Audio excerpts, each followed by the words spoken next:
First of all, when we look at traditional circuit switching technology, we're putting in more of a fixed asset, a certain number of trunks.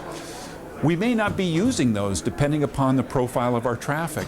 For companies that have very seasonal traffic, maybe large call centers and they've got big spikes in January and February, and then for the rest of the year, those facilities sit there idle. Better utilization of facilities by having SIP trunking that's more flexible and you pay by the session as opposed to the fixed channel. Another thing that comes into play is that depending upon the application, you can compress. So now I can fit more voice calls over the same physical facility, whereas on a T1 it's 24 or maybe 23 channels, I now might be able to get as many as 50 or 60 simultaneous voice calls over the same physical facility.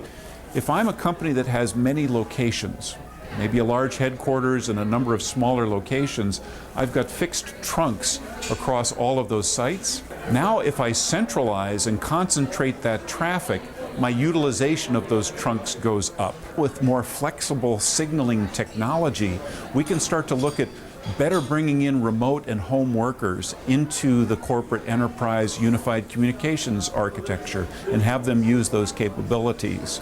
Virtual contact centers, so that now agents at any location can be part of the same pool, is better facilitated using SIP trunking. When people are using their mobile phone, can that phone be part of the overall unified communications infrastructure so we can do what's called fixed mobile convergence? I can ring your landline phone in your office, I can ring your cell phone.